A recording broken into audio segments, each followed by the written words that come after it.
इस सीन में महारानी का कोई अता पता नहीं है और अचानक पीछे से आके हमला कर देती है। ये तो मेरी भी माँ निकली। महारानी जब पहले सिपाही को मारती है तब दूसरे सिपाही के पास काफी टाइम था हमला करने के लिए, लेकिन नहीं, बंदे को तो मरना ही था। इस सीन में पानी बिल्कुल ठीक है और अचानक ही सीन बदलता है, जगह बदलती है और ये लो, मोहतरमा भी फिसल गई और फिसलती भी ऐसे है जैसे कि वाटर पार्क की स्लाइड हो। अभी पानी का बहाव इस डायरेक्शन में है, लेकिन जैसे ही वो लकड़ी पकड़ती है पानी का बहाव रिवर्स हो जाता है। अब समझा। ये कोई लकड़ी नहीं, ये पानी की दिशा बदलने का गियर है। ये महारानी हाथ तो ऐसे उठा रही है जैसे कि सब्जी बेचने आई है।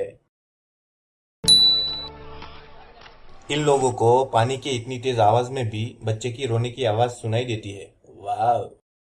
अगर ये बच्चे को बचा सकता है तो महारानी का हाथ भी पकड़ लेता, वो भी बच जाती। कद्दू कहीं का। ये कद्दू पानी के बाहर आ चुका है, फिर भी ये 3 तरबूज उसे खींच रहे हैं। No common sense at all. ये शिवा बिना रनिंग किए यहाँ से जंप लगाता है, फिर भी बहुत दूर तक जाता है। कैसे?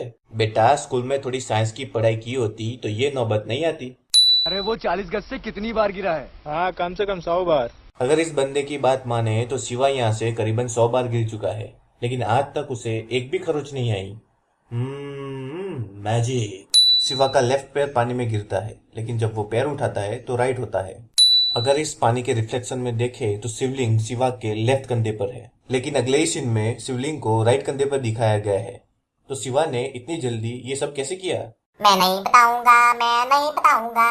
मैं क्यों बताऊं, क्यों बताऊं, क्यों बताऊं? ये डांस करने की कोई वजह है या फिर आप लोग कैसे भी कहीं भी जुमने लगते हो? शिवा को कैसे पता चला कि ये मास्क लड़की का ही है? लड़के का भी हो सकता था। मन में लड्डू फूटा। हाँ हाँ हाँ। अवंतिका सिर्फ अपना पंजा ही पानी में डालती है, लेकिन पानी के अंदर उसका पूरा हाथ दिखाया गया है।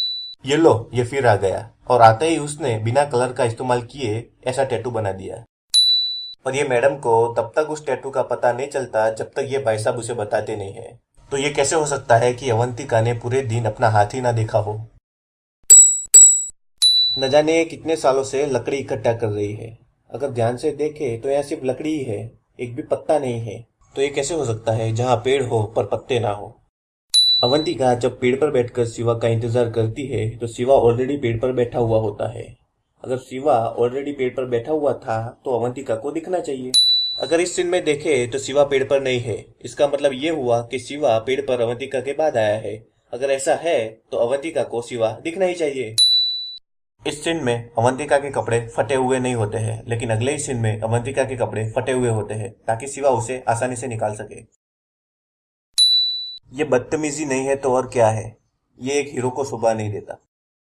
शिवा आंखों में काजल, होठों पे लाली और कपाल में तिलक, ये सब सारी नेचुरल प्रोडक्ट से करता है। अवंतिका के पीछे कुछ नहीं है, लेकिन अचानक पीछे गांठ आ जाती है ताकि उसे वो खोल सके। ये बंदा अवंतिका के राइट हैंड पर यह चीज बांधता है, लेकिन इस सीन में अवंतिका के लेफ्ट हैंड पर यह चीज बंधी हुई होती है। ये सारी गड़बड़ तूने ही की है ना?